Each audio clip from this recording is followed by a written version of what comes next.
മാസപ്പടി ഇടപാടിലെ ഇ.ഡി. അന്വേഷണത്തിൽ സ്വാഭാവിക നീതി നിഷേധമുണ്ടായെന്ന് CMRL കമ്പനി. അന്വേഷണം തടയണമെന്നാവശ്യപ്പെട്ട് ഹൈക്കോടതിയിൽ നൽകിയ ഹർജിയിലാണിത്.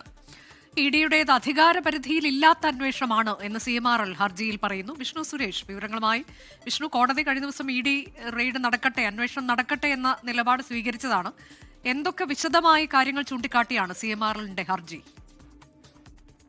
അനുജ, നീതി നിഷേധം ഉണ്ടായി എന്നുള്ളതാണ് CMRLന്റെ പ്രധാനപ്പെട്ട ഹർജിയിൽ പറയുന്ന പ്രധാനപ്പെട്ട കാര്യം. ഒപ്പം തന്നെ ഈ കേസ് അല്ലെങ്കിൽ ഈ മറ്റു നടപടിയിലേക്ക് കടക്കുന്ന ഘട്ടത്തിൽ ഒരു FIR പോലും ഇല്ലാതെ തങ്ങളെ ചോദ്യം ചെയ്യാൻ വിളിച്ചു വരുത്തി എന്നും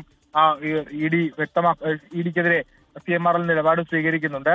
കഴിഞ്ഞ ദിവസം ഈ ഹർജി തള്ളിയ ഘട്ടത്തിൽ ഒരു 2 ആഴ്ചയെങ്കിലും സാവകാശം വേണം അന്വേഷണം തുടങ്ങുന്നതിന് മുമ്പ് എന്ന് CMRL ആവശ്യപ്പെട്ടിരുന്നു. പക്ഷെ കോടതി അതിന് കൂട്ടാക്കിയിരുന്നില്ല.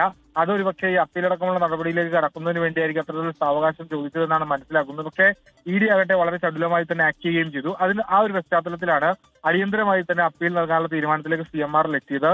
ഇന്ന് രാവിലെയോടുകൂടിയാണ് അപ്പീൽ ഫയൽ ചെയ്തത്. തിങ്കളാഴ്ച അപ്പീല് ഡിവിഷൻ ബെഞ്ച് പരിഗണിക്കും എന്നാണ് പ്രതീക്ഷ. അതായത് നിലവിലുള്ള അന്വേഷണം അത് തടയണം, അതോടൊപ്പം തന്നെ മറ്റ് അറസ്റ്റ് അടക്കമുള്ള നടപടി അല്ലെങ്കിൽ ചോദ്യം ചെയ്യലടക്കമുള്ള നടപടി അത് താൽക്കാലികമായി സ്റ്റേ ചെയ്യണം. അതായത് കേസിൽ ഈ അപ്പീൽ വാദം കേൾക്കുന്ന ഘട്ടത്തിൽ അത് സ്റ്റേ ചെയ്യണം തുടങ്ങിയ ആവശ്യങ്ങളൊക്കെയാണ് അവർ മുന്നോട്ട് വെച്ചിട്ടുള്ളത്. തിങ്കളാഴ്ച ഹർജി വിശദമായി പരിഗണിക്കും. ശരി, വിഷ്ണു സുരേഷാണ് കൊച്ചിയിൽ നിന്ന് വിവരങ്ങൾ നൽകിയത്.